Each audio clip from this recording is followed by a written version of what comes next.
No one outside of D.C. and in the news business really cares about this story. There's a lot of interest in this story, all right? Google searches this week versus last week for these topics. For The Atlantic, how many people are searching for The Atlantic? Up 900%. That is the highest on record since Google searches began. They started tracking them back in 2004. How about for Signal, of course, the app on which this all occurred? Up over 1,000%. Again, the highest on record. Despite what Jesse Waters from Fox News would make you believe, the American people very much do care about national security and the well-being of U.S. soldiers. I'm worried about everybody and how they have handled this Signal controversy. Do you think he should? It's really concerning. Should he resign? I think we're going to figure out. It appears that Mr. Walls has accepted fault for it. I don't know. Yeah, but Hegseth had all those battle plans he discussed, and is that? Does it concern me? Hell yes. And some other Republicans also have similar concerns. You mentioned Senator Roger Wicker. He's the chairman of that key committee, the Senate Armed Services Committee, joining with efforts with the top Democrat in the committee to call for an inspector general investigation of this matter. And also he contended that the information that he saw that was revealed in these messages suggests that they could potentially be classified material. And of course, we've heard the opposite from the White House, suggesting this was not classified material. So you're seeing a muddied Republican response with some serious concerns like Senator Lisa Murkowski and others like the Speaker of the House who are ready to move on. Signalgate is turning out to be one of the biggest national security scandals we've had in years because their actions made American people and especially American soldiers less safe. The use of an unencrypted chat to plan a military strike where one of the chat members was actually physically in Russia. The other ones don't even know if it was on a personal phone or a government phone. And the responses we received from Pete Hegseth, of course, was trying to demonize the journalist. It turns here the journalist seems to have the most ethics than anyone because the journalist, in revealing what was said in the text, has done it in piecemeal, only revealed some. And then after the Trump administration tried to say that there was no such thing as classified information in it, he was forced to reveal the more detailed war plan. And then that was clear that that was classified information. But even in those disclosures, the journalist did not reveal the name of the CIA agent that the CIA representative on that chat had put. But the journalist is keeping that private. So here we have a journalist at The Atlantic taking more care and thought in protecting a CIA agent than the CIA representative who has been picked and selected by Trump. This is where we're at.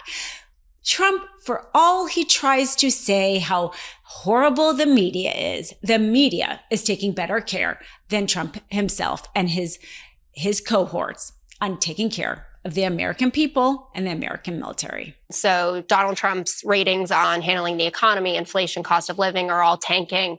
And we're seeing this administration's incompetence and recklessness on a scale unimaginable. I'm sure you guys saw this incredible Jeffrey Goldberg piece from right before we got on air a couple years ago about Goldberg, who is a journalist at The Atlantic, being invited into a private Signal chat with all of our national security heads. So Rubio, Hegseth, Waltz, Tulsi Gabbard, Scott Bessent's in there, et cetera. And they are planning on just Signal to drop bombs in Yemen. So they're not doing this in a skiff. They're doing it on an app that you and I, we all have on our phones. And it's obviously incredibly reckless, national security risks. I don't want to ever hear butthurt emails again. I don't know what's going to happen to anyone who's involved in something like this. But on top of it, you have the vice president. He's in there as well, contradicting Donald Trump on his policy on Europe. So all of this is going on. We're only a couple months into this administration. Yeah. They accidentally leaked something to the media instead of the Democrats actually leaking classified information to the media. Jessica. No. All right. At least they didn't homebrew a server and acid wash it. But her emails, I just did it. A famous Mar-a-Lago Greek, toilets, a and they invited him in. Mar-a-Lago toilets? Yeah, What are you talking where about? the national security secrets that were This is a subpoenaed. family show, Jessica. Clean it up. If there was anyone other than Hillary Clinton, they would be in jail right now. Nobody is above the law, not even Hillary Clinton, even though she thinks she is. Mishandling classified information is still a violation of the Espionage Act. When you have the Clinton emails, on top of the fact that the sitting president of the United States admitted he had documents in his garage, they didn't prosecute, they didn't go after these folks. Hillary Clinton responded tonight with this: "You have got to be kidding me." The use of the Signal chat is so bad on so many levels. First, the use of something so unsafe when you're talking about military actions and you're putting soldiers at risk. Second, their cavalier discussion on it seemed to really be centered on whether or not they can convince the American people this was the right thing to do, rather than discussing whether this was the right thing to do. Certainly before the U.S. starts going and putting military actions around the world, I want there to be more strategic thought and whether or not that's a good thing to do in general. And then lastly, we know that most likely this use of the Signal chat, the reason why they even use the Signal chat in this military strike is because they're using the Signal chat in all of their discussions. And that problem is that this is a way for them to avoid the Freedom of Information Act. Project 2025 has long discussed and told their members how they should avoid the law, specifically how they should avoid their communications ever becoming public. They become public if you use your government for sources of communication as you're legally supposed to.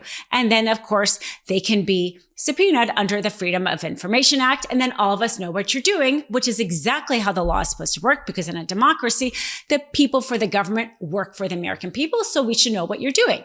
But Project 2025 wants to create a shadow government. And so they encourage the use of things like Signal, because the Signal app actually has an auto delete feature. Only one member of that chat can select auto delete, and it just deletes on its own. And so most likely this is just the tip of the iceberg. And this reveals how much of the communications of the Trump administration are happening outside the scope of our discovery. And so when the senators and the Congress people are calling out for resignations, they should also be calling out for further investigation to find out how much of the government work is in the dark and how much they're trying to hide their tracks. Was there any mention, Ms. Gabbard, of a weapon or weapons system? I don't recall specific weapons systems being named. I'm not talking about specific, any weapon or weapon system. I don't recall specific names of systems or weapons being used or named within the Well, chat. I'm not asking whether, I don't want you to tell me what the specific weapon was, but any weapon at all. Mr. Ratcliffe, same question. I don't recall. How about anything about timing? Ms. Gabbard. I don't recall specific timing. Can't get enough Meidas? Check out the Meidas Plus Substack for ad-free articles, reports, podcasts, daily recaps from Ron Filipkowski, and more. Sign up for free now at MeidasPlus.com.